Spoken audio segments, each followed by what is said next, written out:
Hello everyone.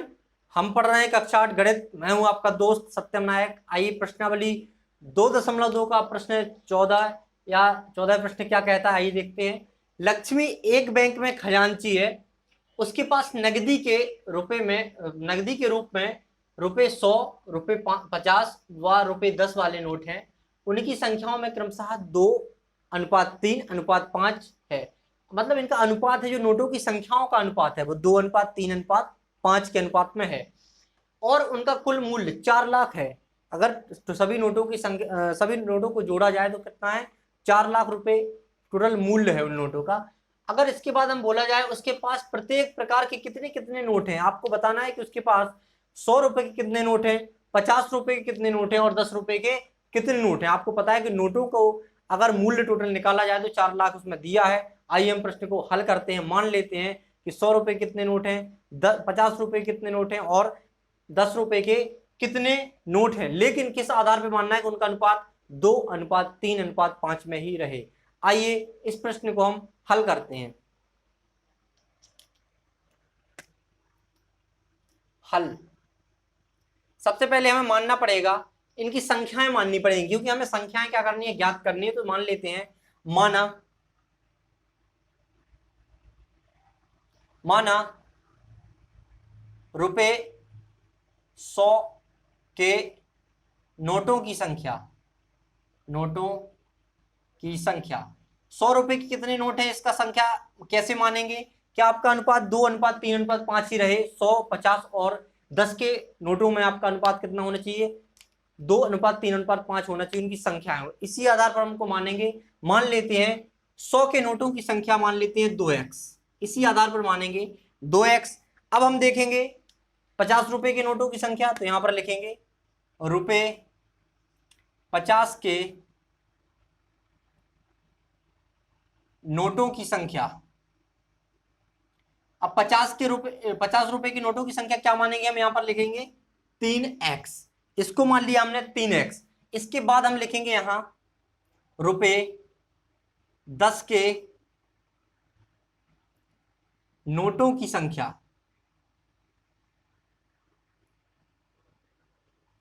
कितनी आएगी यहां पर?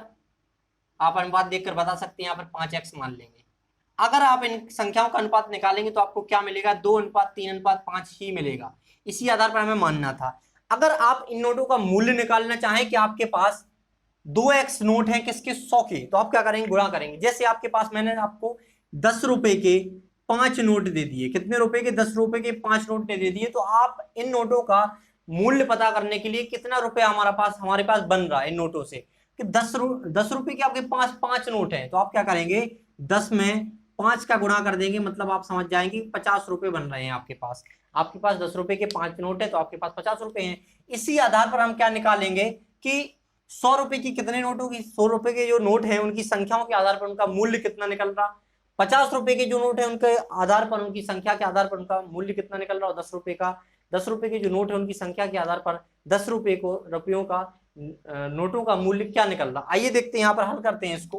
तो यहाँ पर हम लिखेंगे प्रश्नानुसार। प्रश्न में दिया है कि इन सभी नोटों का मूल्य अगर हम निकालें तो कितना निकल रहा है? 4 लाख रुपए। 4 लाख क्या निकल रहा है? यहां पर लिखा है उनका मूल्य किसका? सभी नोटों का अगर आप जोड़ेंगे तो कितना में निकल रहा आपका मूल्य?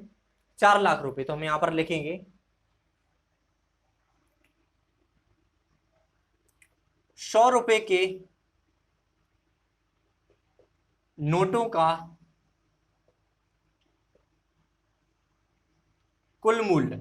आपको 100 रुपए के नोटों का कुल मूल्य कैसे निकालेंगे? आपको पता है कि जो इनकी संख्या हमने माना है उसमें आप 100 का गुणा कर देंगे तो इनका नोटों का कुल मूल्य, मतलब आपके पास 100 रुपए के मान लो 100 नोट है, तो आप 100 का 100 में गुणा कर देंगे तो आपको उन नोटों की कीमत पता चल जाएगी। तो यहां पर अगर हम सॉल्व करेंगे इसको, तो हमने लिखा है प्रश्नानुसार रुपए 100 के नोटों का कुल मूल्य। इसका पता करके हम लिखेंगे यहां पर रुपए 50 के नोटों का कुल मूल्य। 50 के नोटों का कुल मूल्य इसी के आधार पर आपका क्या होगा, पूरा सवाल सॉल्व होगा। प्लस यहां पर और कौन सा नोट है आपके पास? 10 रुपए का, तो यहां पर लिखेंगे रुपए 10 के नोटों का कुल मूल्य, रुपए 10 के नोटों का कुल मूल्य बराबर कितना आ रहा है आपका, इनने बताया है कुल मूल्य कितना है 4 लाख रुपए। तो हम यहाँ पर लिखेंगे 4 लाख, ये लिख लिया हमने, क्या लिख लिया 4 लाख।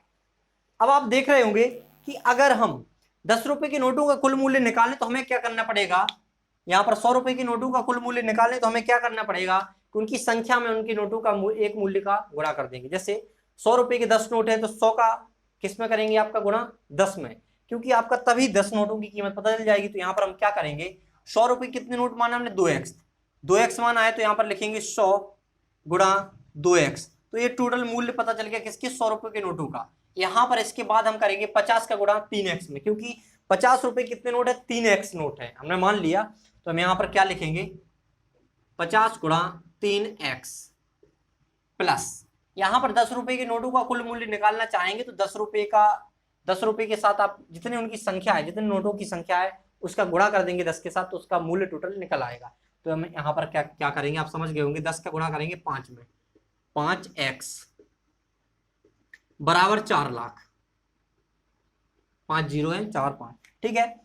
तो यहां पर हो गया 4 लाख। तो यहां पर हम लिखेंगे अब इसको 100 का जब 2x के साथ गुणा करेंगे तो यहां पर 200x आएगा, प्लस 50 का 3x के साथ गुणा करेंगे तो कितना आएगा 150x,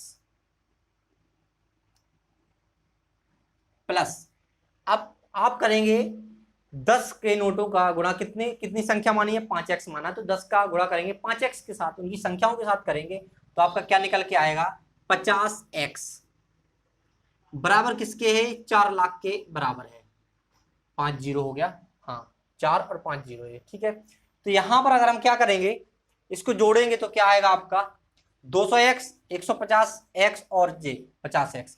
अगर आप 50x और 150x को जोड़ेंगे तो आपका 200x होगा और 200 ये है तो आपका टोटल कितना निकल के आएगा 400x बराबर किसके बराबर, 4 लाख, 4 और 5 जीरो, ठीक है, 5 जीरो है 5 जीरो है, ठीक है। यहां पर आप देख रहे होंगे कि 400 किसके साथ है, x के साथ गुणा में है, तो यहां पर क्या लिखेंगे, यहां पर आधा सवाल हम यहां पर सॉल्व करते हैं, आधा सवाल हम यहां पर सॉल्व करते हैं। आप देख रहे होंगे कि जो 400 है आपका वो x के साथ किसमें गुणा में है, तो हम यहां पर लिखेंगे 400 का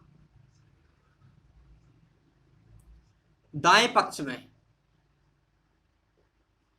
पक्षांतरण करने पर, तो जब 400 गुणा में हो, जब इसका पक्षांतरण होगा तो किसमें हो जाएगा, ये भाग में हो जाएगा। तो हम यहां पर लिखेंगे x बराबर क्या लिखेंगे, यहां पर x बराबर 4 लाख बटे 400, 4 लाख बटे 400। तो आप देख रहे होंगे 2 जीरो से 2 जीरो कैंसल आउट हो जाएगा, यहां पर बचा कितना 4000 बटे 4, इसका भाग देंगे कितना, क्या आएगा x बराबर 1000। आपको x का मान पता चल गया, आपको क्या चल गया, x का मान जब पता चल गया तो आप निकाल सकते हैं कि 10 रुपए के कितने नोट हैं, 100 रुपए के और 50 रुपए के कितने नोट हैं, मतलब उनकी संख्या निकाल सकते हैं। आपको वही ज्ञात करना था कि कितने नोट उसके पास है, किसके पास, लक्ष्मी जो एक बैंक की खजांची है। तो यहां पर हम लिखेंगे अतः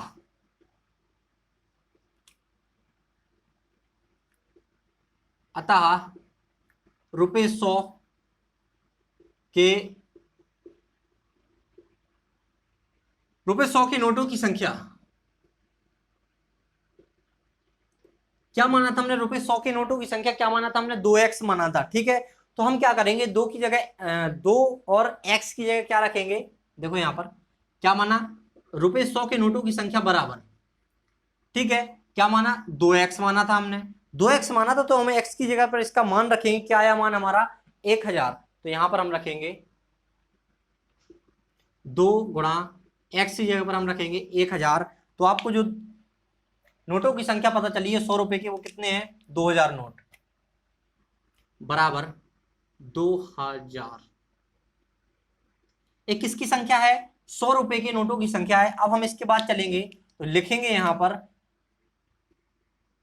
रुपए 50 के नोटों की संख्या,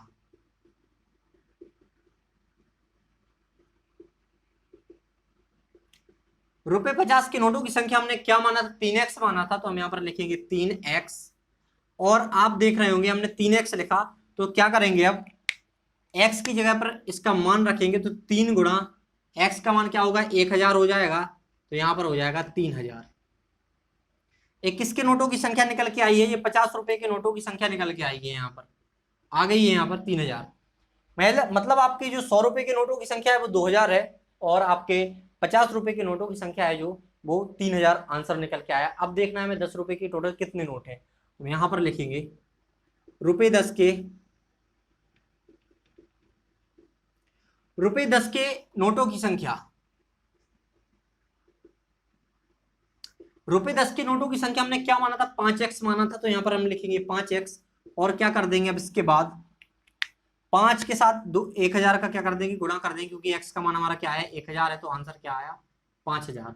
मतलब जो आपके नोटों की संख्या क्रमशः है क्या क्या है, 2000, 3000 और 5000। ये आपके आंसर है, पहला आंसर आपका ये है, दूसरा ये है, तीसरा ये है। तो ये आपके क्या है, 100 रुपए के नोटों की संख्या आपकी निकल के आई है 2000, और 50 रुपए के नोटों की संख्या जो निकल के आई है वो 3000, और जो आपके 10 रुपए के नोटों की संख्या निकल के आई है वो आई है 5000। आशा करते हैं आपको प्रश्न का हल समझ में आया होगा। इसी के साथ हम आपसे विदा लेते मिलते हैं अगले प्रश्न के साथ अगली वीडियो में। Thanks for watching.